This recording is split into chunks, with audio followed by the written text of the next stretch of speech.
صلی اللہ علیہ وسلم نے فرمایا جب قبر سے انسان قیامت کے دن نکلے گا تو سر سے مٹی جھاڑتا ہوا بندہ نکلے گا، اور اسی حال میں نکلے گا جس حالت میں وہ دنیا سے جس طرح سے اس کا انتقال ہوا تھا۔ آپ صلی اللہ علیہ وسلم نے ارشاد فرمایا، ابو داؤد کی حدیث ہے کہ اگر کوئی بندہ مومن تھا تو وہ اپنے ایمان پر قیامت کے دن اٹھے گا، اور اگر کوئی انسان منافق تھا تو وہ اپنے نفاق پر قیامت کے دن اٹھے گا۔ سروں سے مٹی جھاڑتے ہوئے اپنے قبر سے نکلے گے، ہر انسان ننگے جسم ہوگا، ننگے بدن ہوگا، اور بغیر ختنے کے ہوگا، اور ننگے پاؤں، ننگے سر اور ننگے جسم، یعنی کہ جس حال پہ بندہ پیدا ہوا تھا نا، جب بچہ پیدا ہوا تھا تو جس طرح سے وہ بچہ تھا اسی طرح سے قیامت کے دن اس کو اٹھایا جائے گا، اسی طرح سے اٹھے گا۔ منہا خلقناکم وفیہا نعیدکم ومنہا نخرجکم تارۃ اخری۔ اللہ فرما رہا ہے ہم نے تمہیں اسی مٹی سے پیدا کیا، یعنی جس مٹی سے، جو دنیا کے اندر مٹی، اسی سے پیدا کیا، اسی میں ملا دیا۔ جب قبر میں رکھا جاتا ہے تو یہی پڑھا جاتا ہے نا، تو اسی میں ملا دیا، یعنی اسی میں خلط ملط کر دیا۔ نخرجکم تارۃ اخری، اور اسی مٹی سے قیامت کے دن نکالیں گے جس دن حساب دینا ہوگا۔ تو بندہ نکلے گا نا قبر سے، تو آپ صلی اللہ تعالیٰ علیہ وسلم نے ارشاد فرمایا سب سے پہلے میری قبر کھولی جائے گی، میری قبر کھلے گی اور میں نکلوں گا۔ میری دائیں طرف صدیق اکبر ہوں گے، بائیں جانب حضرت عمر ہوں گے، اور آپ صلی اللہ علیہ وسلم نے ارشاد فرمایا میں ان دونوں کا ہاتھ قیامت کے دن پکڑے ہوں گا اور اس حالت میں قیامت کے دن آؤں گا۔ اور اس کے علاوہ آپ صلی اللہ علیہ وسلم نے فرمایا بلال حبشی میرے قدموں سے اٹھائے جائیں گے۔ بلال حبشی کی قبر ہے شام میں، لیکن آپ صلی اللہ تعالیٰ علیہ وسلم کے ایسے وہ غلام تھے کہ آپ صلی اللہ علیہ وسلم نے ارشاد فرمایا کہ بلال حبشی جو قیامت کے دن کھڑے ہوں گے وہ میرے قدموں سے اٹھائے جائیں گے، اور حضرت بلال نکلتے ہی اذان دیں گے، وہاں جیسے ہی قبر سے نکلیں گے وہ اذان دینا شروع کریں گے۔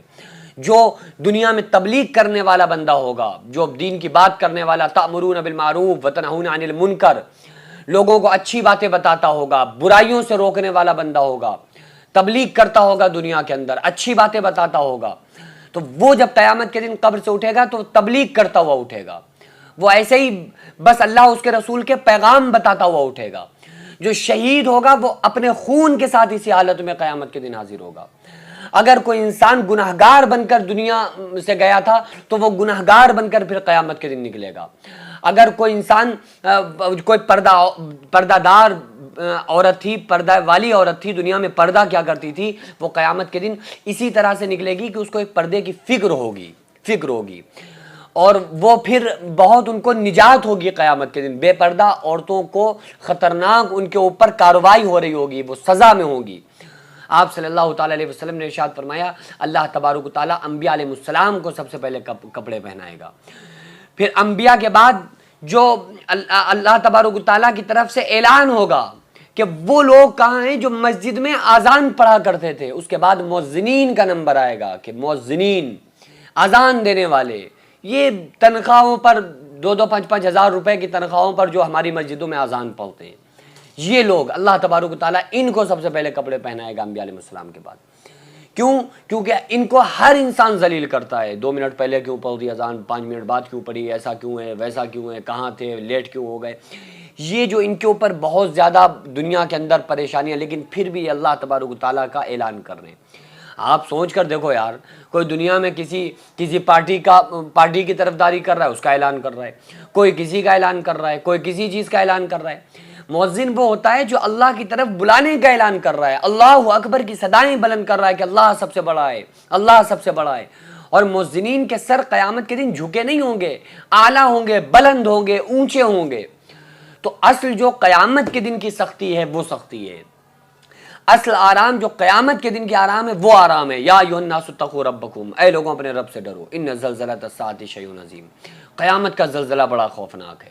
یوم ترونھا تذہل کل مرضعۃ عما ارضعت وتضع کل ذات حمل حملھا وتری الناس سکارى وما هم بسکارى، کہ ہر ماں اپنے دودھ پیتے بچے کو بھول جائے گی، ہر عورت اپنے دودھ پیتے بچے کو بھول جائے گی، حمل والی عورت اپنے حمل کو ساقط کر دے گی، اور ہر انسان نشے کی حالت میں لگ رہا ہوگا۔ یہ لگ رہا ہوگا کہ سارے لوگ نشے میں ہیں، وما هم بسکارى، حالانکہ وہ نشے میں نہیں ہوں گے، لیکن نشے میں کیوں لگ رہے ہیں؟ کیونکہ ولاکن عذاب اللہ شدید، اللہ کا عذاب بڑا سخت ہے، اس لیے وہ نشے میں لگ رہے ہیں۔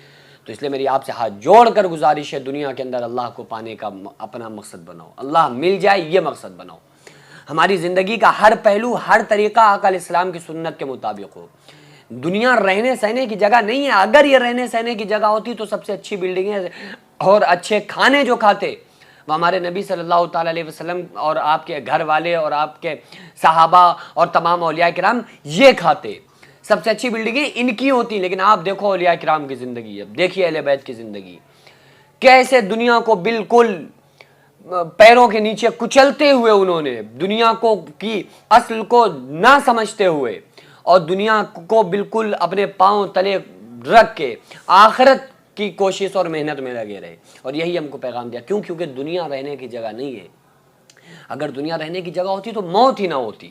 پھر تو یہی ہوتا نا, یہ کون سی زندگی ہے کہ انسان پیدا ہو رہا ہے, پھر کوئی بچپن میں مر رہا ہے, کوئی جوانی میں کسی کا انتقال ہو رہا ہے, کوئی بڑھاپے میں جا رہا ہے, آخر جا رہا ہے. ایسا نہیں ہے کہ وہ بچ جائے. کل نفس ذائقۃ الموت, ہر انسان کو موت کا ذائقہ چکھنا ہے.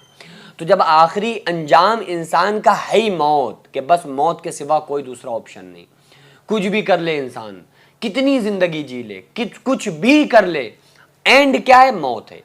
تو جب اینڈ موت ہے تو پھر کیوں نہ اللہ اس کے رسول صلی اللہ علیہ وسلم کو راضی کر کے ہم زندگی گزاریں.